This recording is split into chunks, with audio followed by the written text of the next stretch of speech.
Following the destruction of Adolf Hitler's Third Reich by Allied forces in World War II, Europe became a tough place to link with him. Thousands of Nazi officers, high-ranking party members, and collaborators escaped over the Atlantic, settling in South America, mainly Argentina, Chile, and Brazil.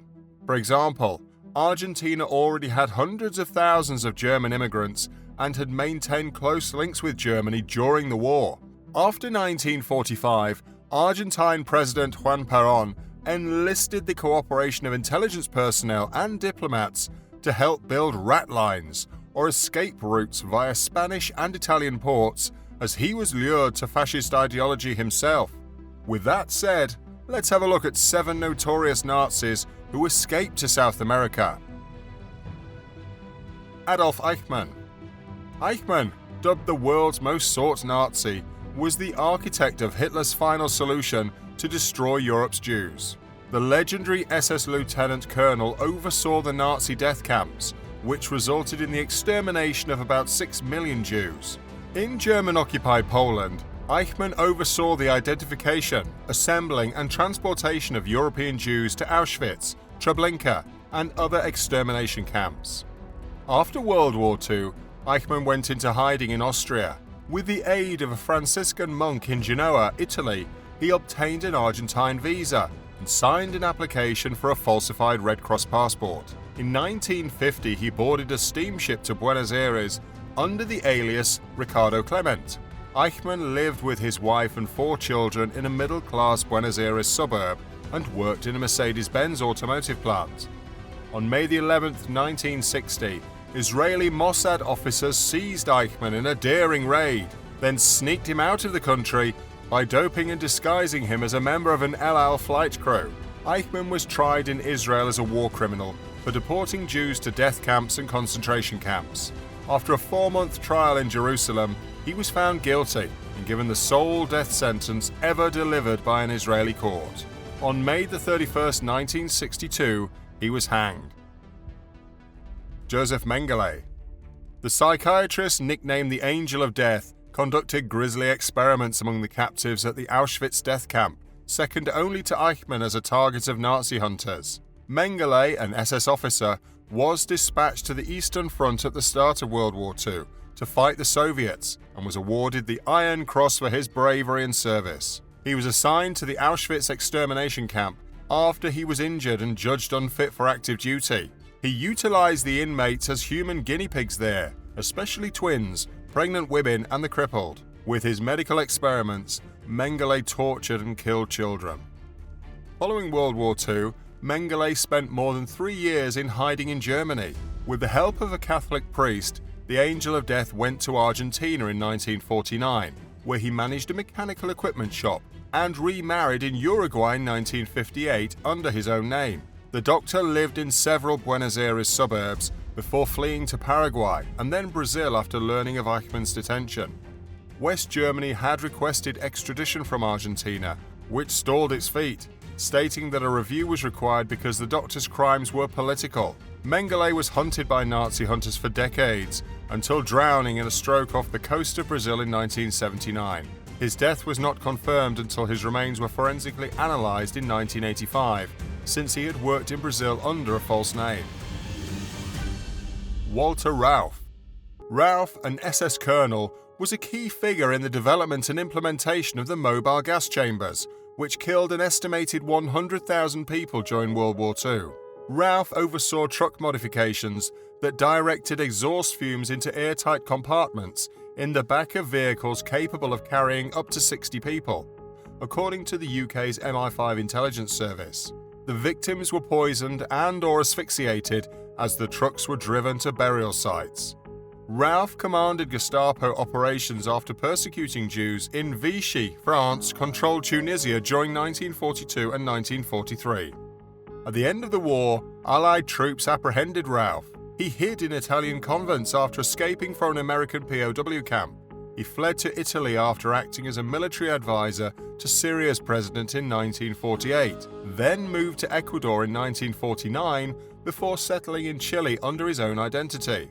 Rauff worked as a manager of a king crab cannery and spied for West Germany between 1958 and 1962.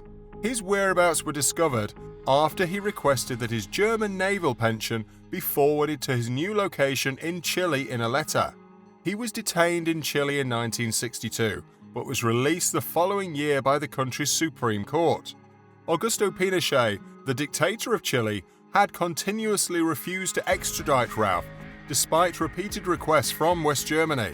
In Chile, the Nazi died in 1984. At his funeral, German and Chilean mourners saluted Hitler with Nazi salutes and sang Heil Hitler. Franz Stangl. Stangl, who was born in Austria and wore a white uniform and carried a whip, was known as the White Death because he worked on the Nazis' euthanasia program, Aktion T4, which executed persons with mental and physical disabilities. Later, in German-occupied Poland, he was the commandant of the Sobibor and Treblinka extermination camps. More than 100,000 Jews were thought to have been slaughtered at Sobibor before he moved on to Treblinka, where he was directly responsible for the Nazis' second deadliest camp, which killed 900,000 people. After the war, the Americans apprehended him, but he escaped to Italy from an Austrian prison camp in 1947.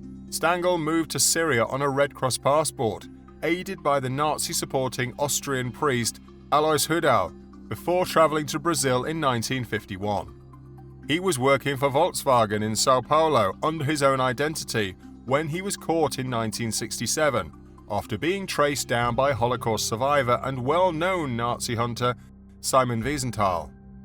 Stangl was extradited to West Germany and found guilty of the mass murder of 900,000 people. In 1971, he died of heart failure after being sentenced to life in prison. Josef Schwamberger. Schwamberger, an Austrian Nazi, was an SS commandant in charge of 3 labor camps in Nazi-occupied Poland's Jewish ghettos during World War II. With a horsewhip and a German shepherd trained to attack humans, he arrived at the Roswedau forced labor camp in 1942, where hundreds of captives died, many of whom were shot by Schwamberger himself. He oversaw the mass execution of 500 Jewish detainees at the Pretzmil camp in 1943. He personally shot 35 victims in the back of the neck at Pretzmil and sent Jews to Auschwitz. He expelled Jews from Mielec in 1944. Simon Wiesenthal, the Nazi hunter, observed, "His road was littered with death." Schwamberger was arrested in Austria in 1945, but escaped to Italy in 1948 and arrived in Argentina a few months later, where he lived freely under his own name and earned citizenship. After being sought by West Germany for extradition in 1973, Schwamberger went into hiding, only to be apprehended by Argentine authorities in 1987 after an informant answered to a $300,000 reward offered by the German government. In 1990, he was extradited to West Germany to face charges. Schwamberger was accused of throwing captives onto bonfires, killing Jews kneeling beside mass graves, and slamming children's heads against walls because he didn't want to waste a bullet on them, according to witnesses at the trial. He was sentenced to life in prison in 1992 after being found guilty of 7 counts of murder and 32 counts of accessory to murder. At the age of 92, Schwamberger died in prison in 2004. Erich Priebke. Priebke was a member of the Gestapo and a mid-level SS officer who took part in the 1944 Ardeatine Caves massacre in Rome, where the Nazis massacred 335 people in reprisal for the killing of 33 German SS members by Italian partisans. Priebke admitted to killing 2 Italians, but said he was acting on orders. Priebke also signed off on the transport of 2,000 Roman Jews to Auschwitz and acted as a Nazi Vatican liaison. On New Year's Eve in 1946, Priebke escaped from a British prisoner of war camp by cutting through barbed wire while his guards were inebriated. In 1948, Priebke fled to Argentina on a forged Red Cross passport with the help of Bishop Alois Hudal. He made his home in the lovely mountain hamlet of San Carlos de Bariloche in Patagonia, where he ran a Viennese deli and taught at a German school under his own name. After an ambush interview by ABC newsman Sam Donaldsman in 1994, Priebke's past was revealed to the Globe. Following the controversy over the interview, Priebke was extradited to Italy, where he was found guilty of war crimes and condemned to life in prison, to be served under house arrest. In 2013, at the age of 100, Priebke passed away. His burial sparked a riot between fascist and anti-fascist protesters, and he was buried in a secret site after Argentina refused to allow him to be buried on its soil. Gerhard Bonn. Bonn, a lawyer and SS commander, was in charge of the Third Reich's work group of sanatoriums and nursing homes, as well as the administrative logistics of Hitler's euthanasia program, Aktion T4. Bonn, who claimed to be a mercy murderer, was actually one of the leaders who carried out a systematic genocide to purify the Aryan race and prevent public spending on those with mental and physical problems.